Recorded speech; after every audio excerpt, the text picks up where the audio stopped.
आज हम WPL 2026 की एक ऐसी कहानी पर बात करने वाले हैं जो किसी थ्रिलर फिल्म से कम नहीं है। बिल्कुल, रॉयल चैलेंजर्स बैंगलोर। हाँ, RCB 2024 की चैंपियन और 2025 में मतलब प्लेऑफ तक भी नहीं पहुंच सकी। और फिर इस सीजन की शुरुआत से ठीक पहले उन्हें सबसे बड़ा झटका लगा। उनकी सबसे बड़ी खिलाड़ी एलिस पेरी टूर्नामेंट से ही बाहर हो गई।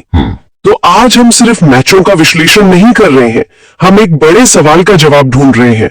क्या एक महान खिलाड़ी की परछाई से निकलकर एक टीम बेहतर बन सकती है? मतलब क्या पेरी का जाना आरसीबी के लिए एक छिपा हुआ वरदान था? हाँ बिल्कुल, हमारे पास इस कहानी को समझने के लिए कई क्रिकेट वेबसाइटों के लेख हैं, हाल के मैचों के स्कोर कार्ड है।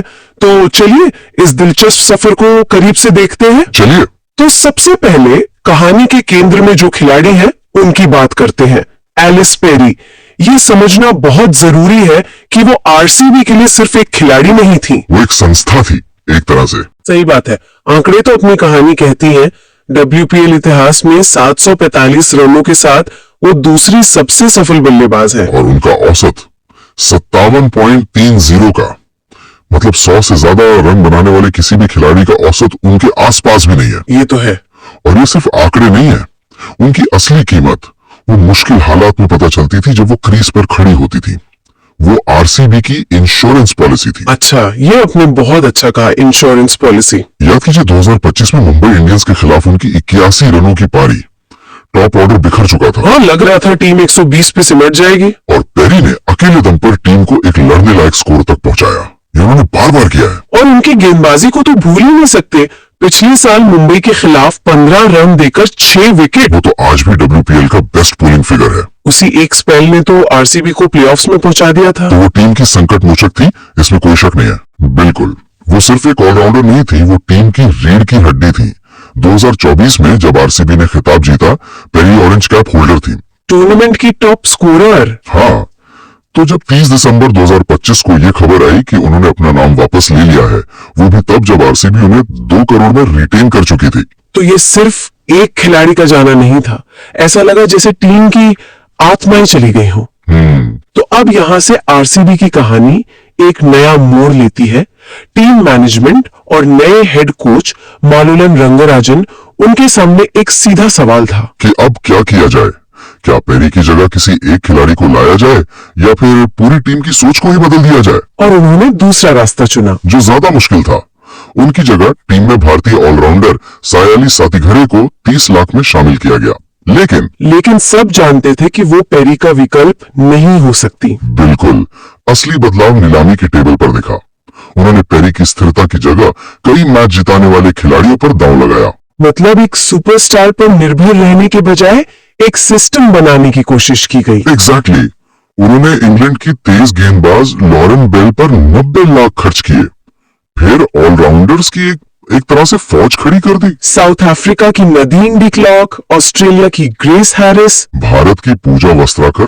रणनीति साफ थी, बल्लेबाजी में गहराई और गेंदबाजी में कई विकल्प। लेकिन इसमें एक बहुत बड़ा रिस्क था। क्या रिस्क था? कागज पर तो ये टीम और भी मजबूत लग रही थी। जोखिम था स्थिरता का। जब आप टीम में कई आक्रामक ऑलराउंडर्स भर देते हैं तो हर कोई मैच विनर बनना चाहता है। अच्छा। ऐसे में पेरी की तरह पारी को संभालने वाला, एक छोर पर टिककर दबाव सोखने वाला खिलाड़ी कौन होगा? ये एक ऐसा दाव था जो या तो टीम को बहुत सफल बना सकता था या फिर बुरी तरह बिखेर सकता था। बिल्कुल, और शुरुआती मैचों में हमें दूसरी वाली तस्वीर ही देखने को मिली। हाँ, शुरुआत तो एक बुरे सपने जैसी थी। 24 जनवरी दिल्ली कैपिटल्स के खिलाफ मैच। आरसीबी की पूरी टीम ताश के पत्तों की तरह बिखर गई। सिर्फ 109 रन पर ऑल आउट। बल्लेबाजी में वो खालीपन साफ दिख रहा था जिसकी आप बात कर रहे थे। कोई भी टिकने को तैयार नहीं था। वही हुआ जिसका डर था। पेरी की अनुपस्थिति में जैसे ही पहला विकेट गिरा, एक चेन रिएक्शन शुरू हो गया। किसी ने जिम्मेदारी नहीं ली। कोई ऐसा नहीं था जो कहे कि मैं यहाँ खड़ी हूँ, तुम लोग खुलकर खेलो। दिल्ली ने वो मैच बहुत आसानी से 7 विकेट से जीत लिया। ये सिर्फ एक हार नहीं थी, ये उनकी नई रणनीति पर एक बड़ा सवालिया निशान था, है ना? बहुत बड़ा। तो दिल्ली के खिलाफ तो पारी संभालने वाला कोई नहीं था। क्या मुंबई इंडियंस के खिलाफ भी यही कहानी दोहराई गई? इस बार कहानी थोड़ी अलग थी, पर नतीजा वही रहा।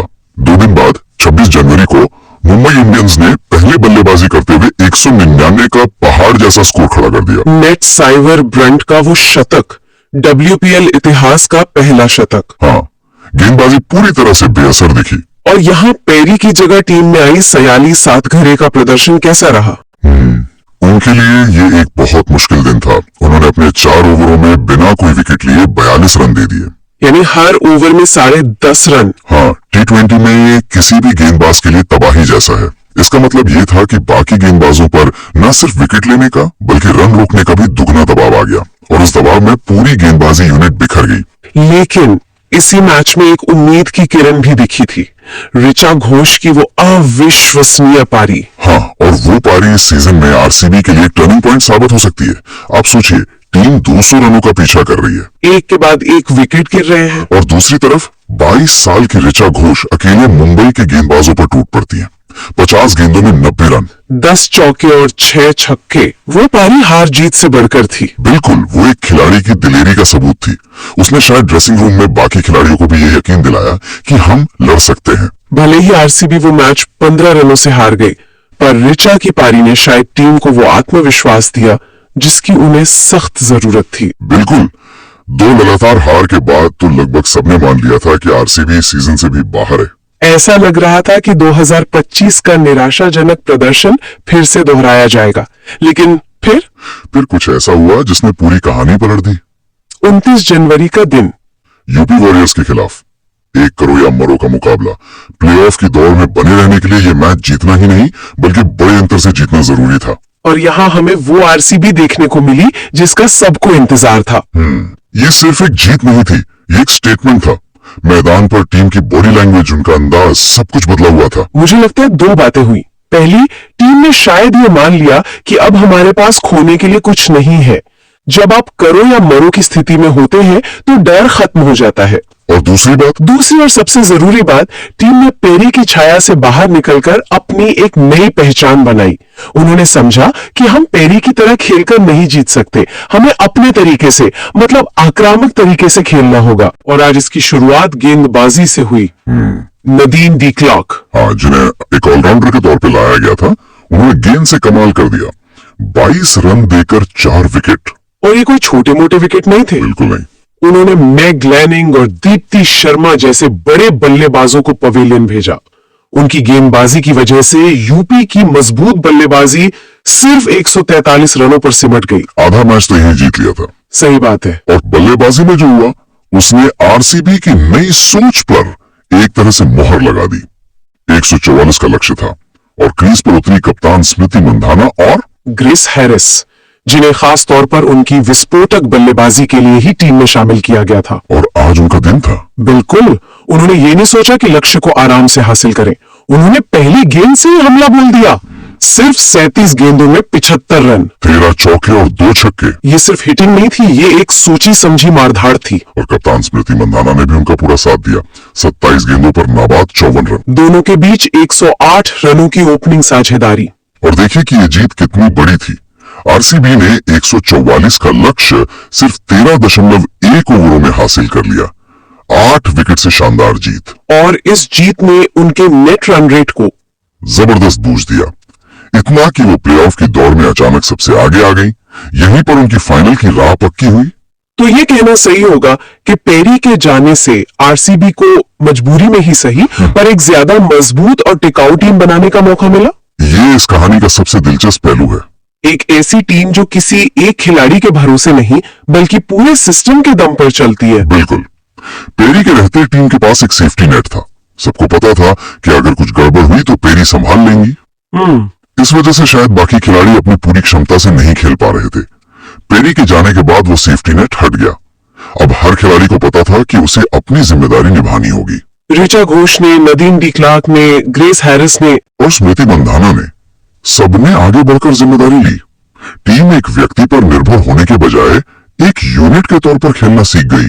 तो आरसीबी का सफर एक रोलर कोस्टर की तरह रहा है।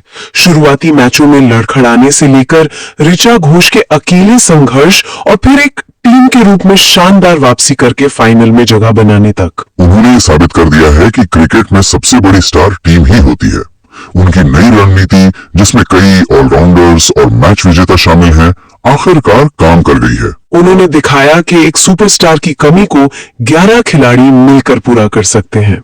हाँ, लेकिन यहाँ एक विचारणीय प्रश्न ये उठता है, क्या? जहां आरसीबी ने यह दिखा दिया है कि वे पेरी के बिना भी फाइनल तक पहुंच सकते हैं, क्या ये नई, आक्रामक और कई बार अस्थिर दिखने वाली टीम फाइनल का दबाव झेल पाएगी?